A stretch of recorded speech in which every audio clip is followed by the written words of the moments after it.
স্নেহা বিনতে মাজিদ বলেছেন, শাইখ এক বোনের প্রশ্ন, যদি কোনো মেয়ের মুখে ছেলেদের মতো কালো লোম থাকে, অর্থাৎ গোঁফ দাড়ি থাকে, এবং এই অবস্থায় যদি সে পার্লারে গিয়ে সে লোমগুলোকে তুলে না ফেলে বরং কালো লোমকে গোল্ডেন কালারে রূপান্তরিত করে, তাহলে এটা কি শরীয়ত দৃষ্টিতে জায়েজ হবে? এতে কি কোনো গুনাহ হবে? প্রথমত আমরা মেয়েদের চিবুকে যে লোম হয়, অথবা তাদের যে মোচ হয়, অথবা তাদের পুরুষের দাড়ি ওঠার জায়গা যে দাড়ি থাকে, দাড়ি উঠে, এগুলোর বিধান নিয়ে একটু আলোচনা করব। এগুলো কি মেয়েদের রেখে দিতে হবে নাকি এগুলো উঠিয়ে ফেলতে হবে? যেহেতু মেয়েদের আসলে দাড়ি ওঠার কথা না, এবং তাদের চিবুকের নিচে যেটাকে আনফাকাহ বলা হয় সেই কেশগুচ্ছ থাকার কথা না, এগুলো তাদের জন্য আনইউজুয়াল বা অ্যাবনর্মাল, একটা অস্বাভাবিক বা ইউনিক, দুর্লভ একটা জিনিস, যেটা তাদের কারো কারো ক্ষেত্রে নানা কারণে, হরমোনাল কারণে হতে পারে, হয়ে গেছে। তাহলে পুরুষদের মতো এগুলো রাখার বিধান তাদের জন্য প্রযোজ্য নয়, বরং তাদের জন্য জায়েজ হচ্ছে তাদের চেহারার মধ্যে, চিবুকের মধ্যে বা চোয়ালের মধ্যে কিংবা ঠোঁটের নিচে যে কেশগুচ্ছ বা লোম উঠে, এগুলো তারা উঠিয়ে ফেলতে পারবে। এটাকে নামস বলা হবে না। নামস হচ্ছে যে ভ্রুর মানে প্লাগ করা, অর্থাৎ ভ্রুর লোমগুলো উঠিয়ে ফেলা। তো সুতরাং তাদের জন্য বিধেয় হচ্ছে এই দাড়ি বা দাড়ি গজানোর জায়গায় যে লোম উঠেছে সেটাকে উঠিয়ে ফেলা। আচ্ছা, এক্ষেত্রে আমরা দেখি যে ইবনু আবি শাইবাহ তার আল মুসান্নাফ গ্রন্থে একটা হাদিস উল্লেখ করেছেন, যে এক মহিলা এসে আয়েশা রাদিয়াল্লাহু তাআলা আনহাকে জিজ্ঞেস করছেন যে, ইয়া উম্মাল মুমিনিন, আমার চেহারায় বা মুখমণ্ডলে বেশ কিছু লোম গজিয়েছে, আমি কি সেগুলো উঠিয়ে ফেলবো? এভাবে উঠিয়ে ফেলবো? আতাযায়্যানু বিযালিকা লিযাওজি, উঠিয়ে ফেললে এভাবে আমি আমার স্বামীর উদ্দেশ্যে নিজেকে সুন্দরভাবে উপস্থাপন করতে পারবো, এটা কি করব?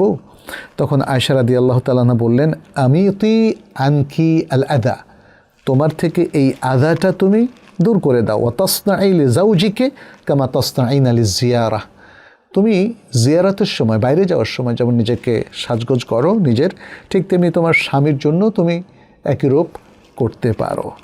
আচ্ছা, এটা মুসান্নাফ ইবনে আবি শাইবার মধ্যে এসেছে। ইবনে হাজার আল আসকালানি রাহিমাহুল্লাহ বলেন যে ইমাম নববী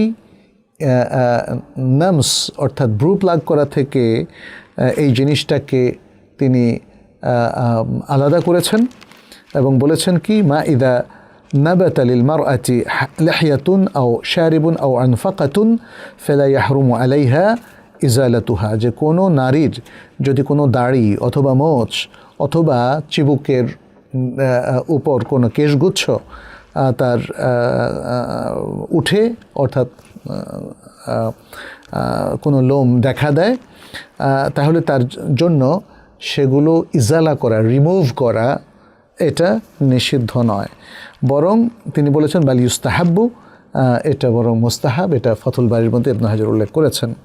আর আল মাওসুআল ফিকহিয়ার মধ্যে বলা হয়েছে, ও তাহসিনু ওয়াজহিল মারআতি ইয়াকুনু বিতানকিয়াতিহি মিন আশ-শা'রি আন-নাবিতি ফি গায়রি আমাকিনিহি, বলছেন মেয়েদের মুখের যে সৌন্দর্য, সেই সৌন্দর্য বৃদ্ধি করা কিভাবে, তার যেই জায়গায় লোম ওঠার কথা নয় এমন জায়গায় যদি লোম ওঠে সেগুলোকে পরিষ্কার করার মাধ্যমে এটা হতে পারে। ফায়ুস্তাহাব্বু লাহা ইজালাতুহা ইনদাল হানাফিয়া, হানাফি আলেমদের মতে এগুলোকে উঠিয়ে ফেলা এটা মুস্তাহাব।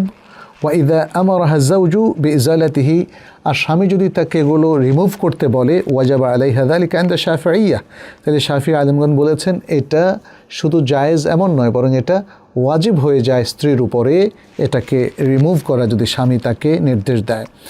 ওয়াকাল আল মালিকি, আর মালিকি মাযহাবের উলামা ইকরাম বলেছেন ইয়াজিবু আলাল মারআতি ইজালাতু শা'রি আল্লাযী ফি ইজালাতিহি জামালুন লাহা, বলেছেন যেই চুল বা লোম